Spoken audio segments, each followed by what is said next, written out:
Yes, another lovely Tuesday morning, and happy Easter to everyone in arrears.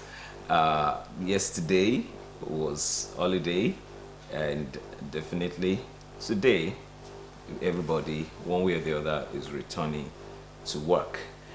This is AM Cafe live on OSBC TV, channel 103 on Star Times, 502 on Free TV. We are live as well on YouTube. Not forgetting to subscribe to our channel once you get on TV. My name is Benga Faminu, welcoming everyone on board. Here on the Breakfast TV show, we are concerned about current issues, trending matters that affect the lives of every one of us. We cannot deny the place of religion in our lives. Incidentally, this year, 2023, it's quite interesting that we seem to have back-to-back the two prominent festive periods or festive experiences happening. Easter just ending, and Ramadan, the Ramadan season is 20th today, counting. We have a prominent guest in the house, an experienced scholar who definitely would dwell on some salient matters as regards the ongoing Ramadan season. Please welcome with me our guest from Fountain University, Mr. Badmus. Exactly. Thank you so much for joining us this morning. Thank you so much. A very quick one. How does it feel? In a very long time, I'm not so sure we have had it this way, back to back. Easter just ending yesterday.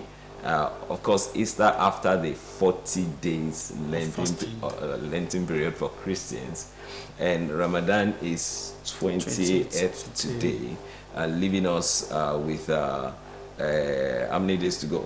9 days or 10 days. Yes, 9 days or 10 days to go. But our focus this morning is going to be on the Night of the Majesty. Now, a very quick one. This is a season, one would assume that in Nigeria, for instance, everybody should be in sober reflection. Christians just completed 40 days of fasting. It is assumed. Muslims are going through their whatever. But to start with, tell us the significance of the 20th day of the Ramadan season. What is going on and what is expected for the rest of the period? Muslims all over the world have been experiencing this fasting season for the past 20 days. And the experience is so exciting in the sense that if you look at our community, you see that everything is calm. Everybody is acting according to the way Allah wanted us to be acting. That is, we are acting godly. Godly in the sense that little things that can make you to flare up when you are fasting, you want to maintain that tempo that don't disturb me. I'm not ready to engage in combat or whatever with you. I'm fasting and I want my fasting you to ignore be things that can be you ignore provocative. it, exactly. And not even only that, if you look at the family settings, you will discover that the rights that a parent should be discharging in various homes that were lacking before, I have.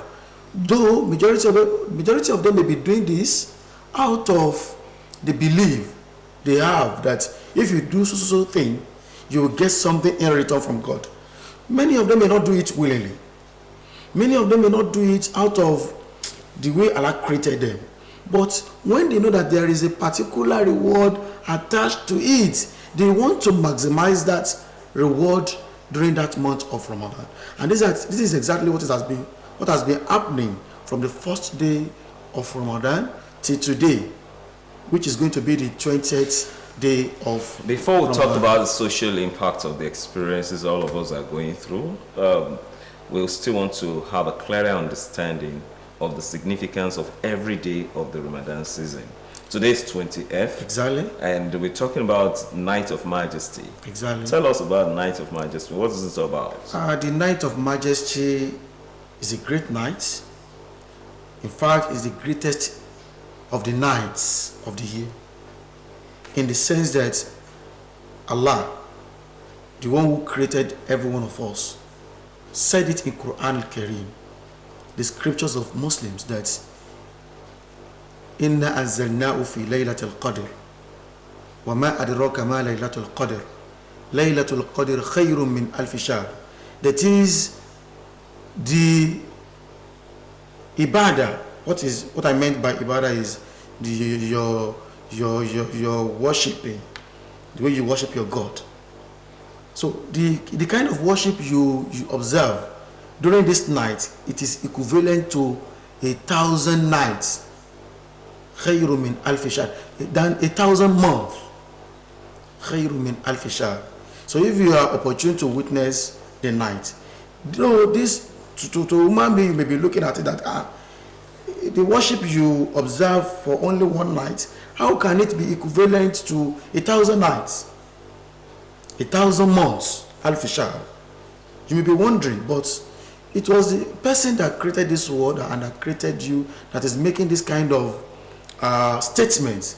So you dare not doubt the authority behind the assertion and the proclamation. So that night, it is not that it is only the Night of Majesty alone, but there are many events that happened in that very night. One of it is that Quran al-Karim was revealed in that night. And that is why Allah said, Inna anzalnahu fi laylatin mubarakatin. We have revealed the Quran in this blessed night in the month of Ramadan. Not only that, Prophet Muhammad, the Prophet of Al-Islam, was reported to have said that Man qama laylatal qadr imanan wa ihtisaban ghufira lahu ma taqaddama min dhanbi. That is, he who is opportune to stand in the night of, in this particular night, stand in the sense that you stand by observing nafila. I know my people at home, we know what nafila is meant, is to observe salat. It may be 2 rakats, it may be it may be more than that. So when you do that and you are opportune to witness that night, as in when you are observing that, the night is already ongoing.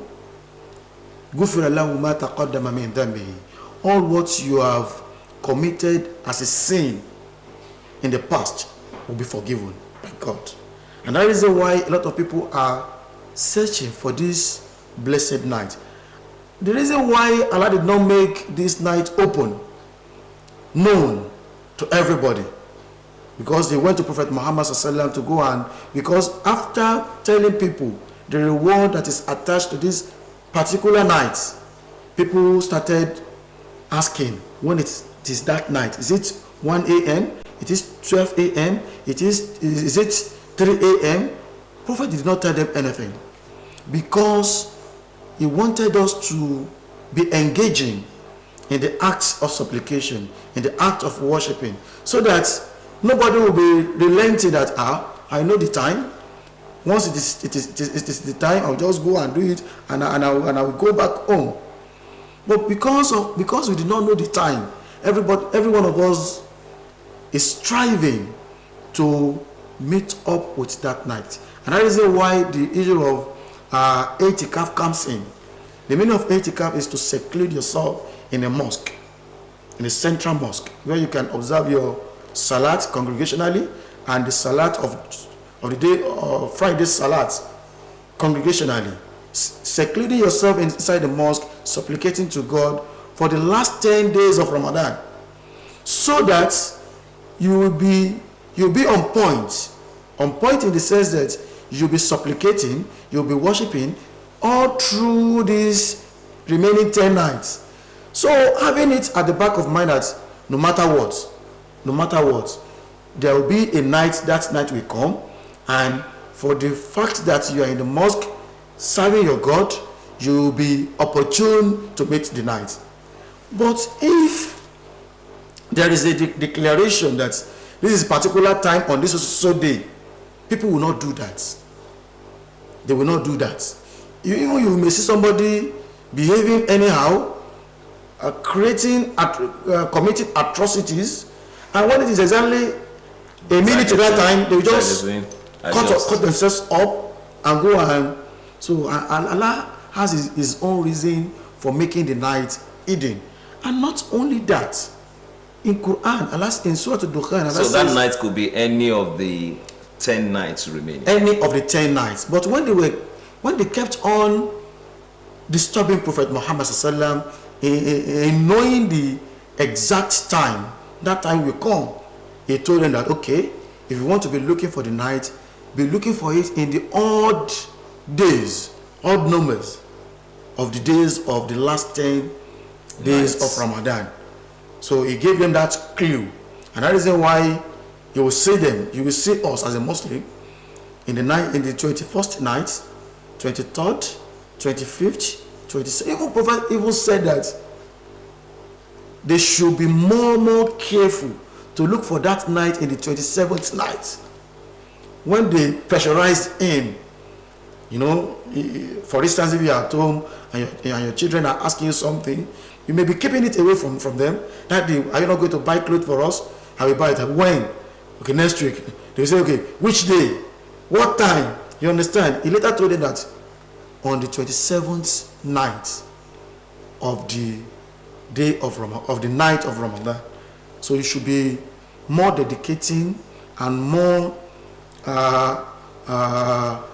focusing on it, so that you can be opportune to witness the night of majesty. So, there is a point I want to, because I've mentioned it, that it was in that night the Quran was revealed, and if you are opportune to witness the night, all your past sins will be forgiven.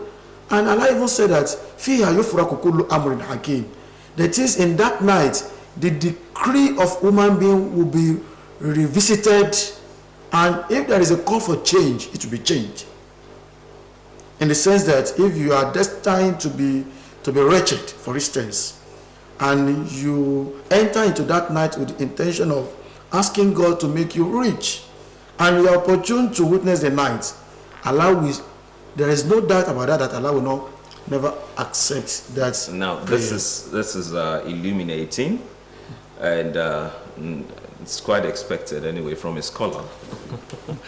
But on this show, we are always concerned about the social benefits of our conversations, making sure that current matters, how we have a better society, better life. Not everybody in the world today is a Christian. Not everybody is a Muslim. Exactly. Of course, it's a world filled with all kinds of religious standings and leanings. But humanity first. But humanity first. Thank you very much. We want to understand the relevance of all those things to humanity. In the course of your explanations, there was something that sounded like we human beings, maybe sometimes there is something in us that want to outsmart God. Sometimes we are so conscious about me, our selfish concerns, that we even want to do business with God. We use religion, we turn religion to business with God. And like you said, night of majesty, human beings wanted to know exactly which night, so that you can do whatever you like and target that time. And during the Ramadan season, we want to be at our best. So an average person will ask, okay, if it's only during Ramadan season we should be at our best, that means before Ramadan, after Ramadan, we can do whatever we like. And it's like the reason we are so committed is not necessarily because of God, but because of ourselves. Things we want to get. Now, talking about humanity, that without humanity, religion is useless. How do we, okay, this concern about us in Nigeria, that there are more Christians, there are more churches than even those who brought the religion, and there are more Muslims in Nigeria than even those in Saudi and Iran combined, and such facts. Why have we not experienced so much of, let's call it, divine intervention in Nigeria, in the Nigerian situation? How do you react to this? What exactly is wrong in our case in Nigeria? I will still answer this question through Quran al-Karim. There is a verse in Quran where Allah says, "Inna Allah la yughayyiru ma bi qawmin hatta yughayyiru ma bi anfusihim." That is, God, Allah, will never come down like our situation in the country now, where indecency and all sorts is order of the day. Allah will not come down by himself to come and correct that anomaly. Hatta yughayyiru ma bi anfusihim. It is until when human beings that are living on the surface of the earth that change their habits and what is inside, what is in their inner parts, what is in their mind.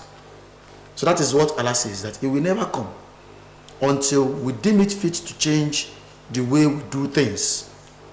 And that is why this Ramadan is so beneficial to humanity, so beneficial to country like ours in Nigeria, because Allah designed it to be a kind of a training ground for us. And when you look at the verse that mandated us to be fasting in Islam, Ya ayyuhalladhina amanu kutiba alaykumus siyam kama kutiba ala alladhina min qablikum la'allakum tattaqun. I want to use the last phrase. The meaning is that we have mandated you to be fasting as we have mandated it for the people before you, la'allakum tattaqun, so that you can be conscious of yourself every time.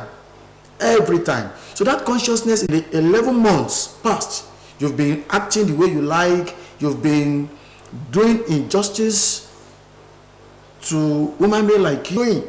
But we created that month of Ramadan to recheck you, to remold you, to refine you.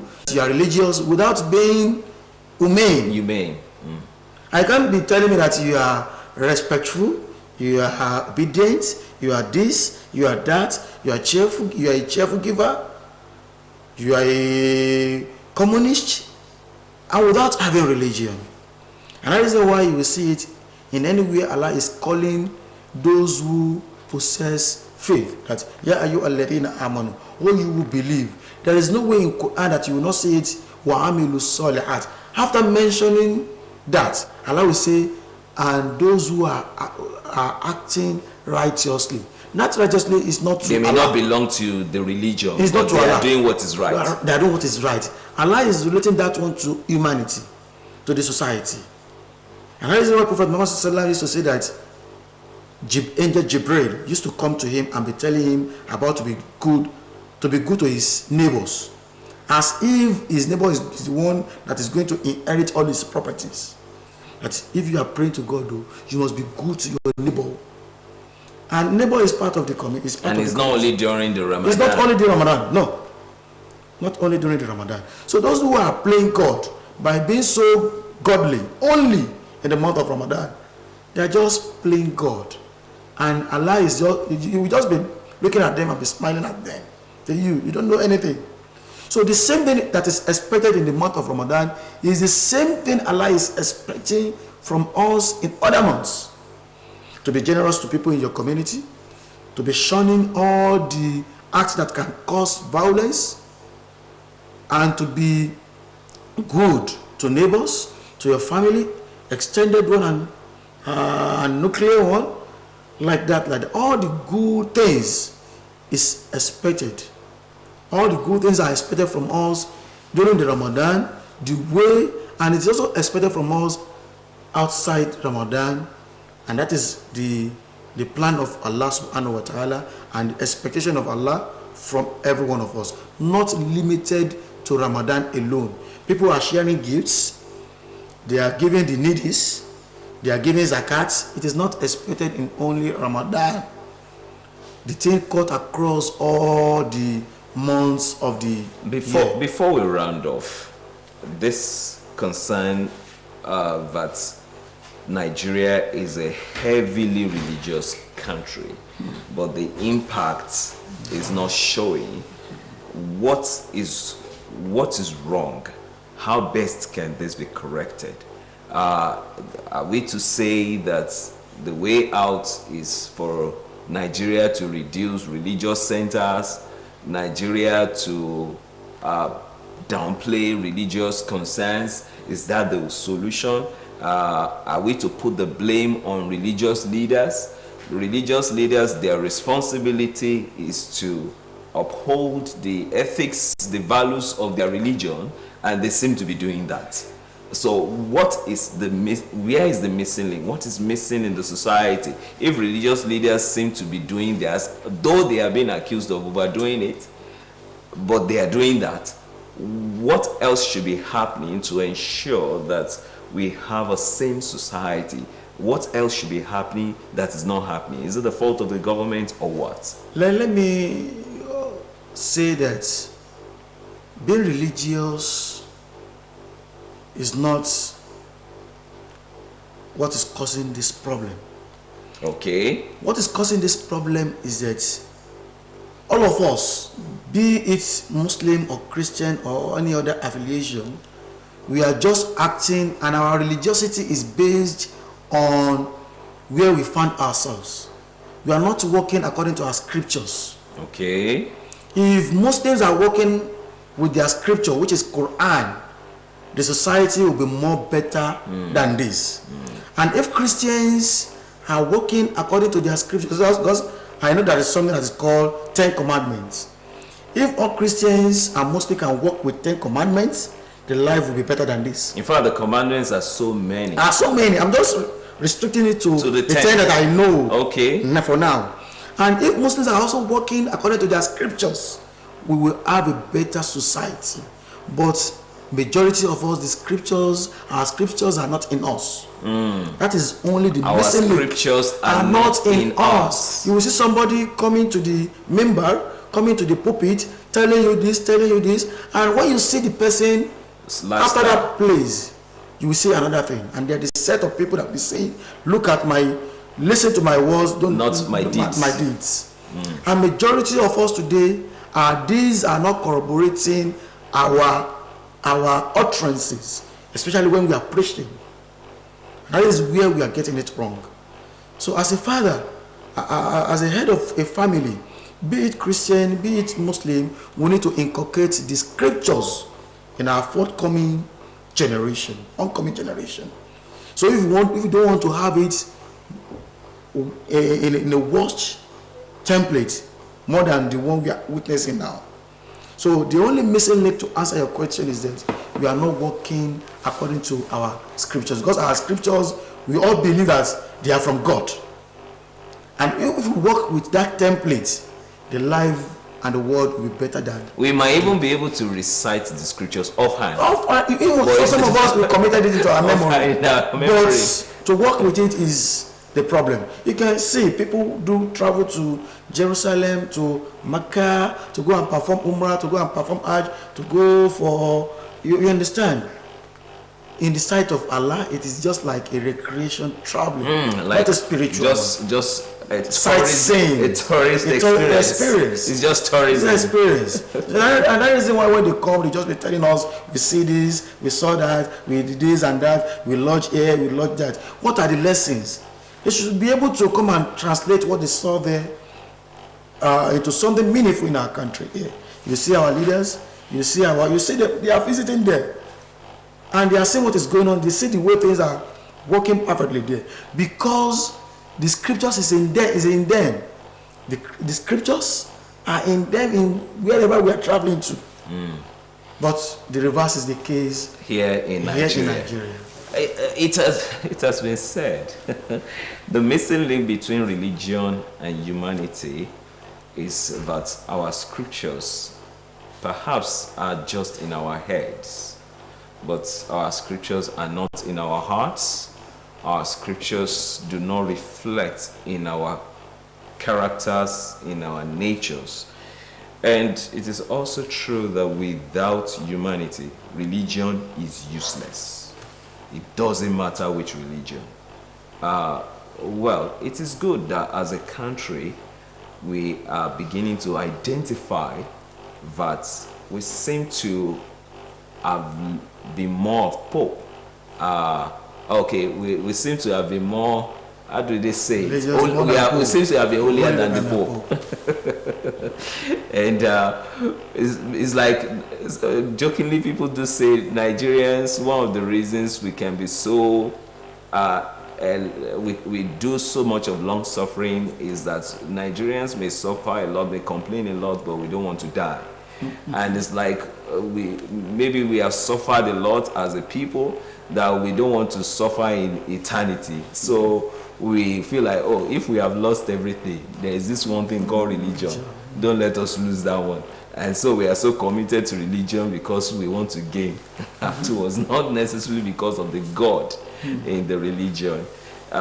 We have really missed it in Nigeria. We are heavily religious, and it's not showing in our lives. We only hope that this sad trend will be reversed very soon. It is our prayer that other nations of the world will be able to refer to Nigeria as well. That, okay, we can see the reflection of the creator of humanity in them. Life is not respected in Nigeria. Life is so expensive. I mean, it's so cheap. It is our prayer that life very soon will become very important and expensive. This is where we'll draw the curtain on AM Cafe this morning. Special thanks to everyone behind the scene. Olushola Agunle Aloma, producer, thank you so much. Executive producer, Lasukomi Oyebayo, thank you so much. My name once again is Benga.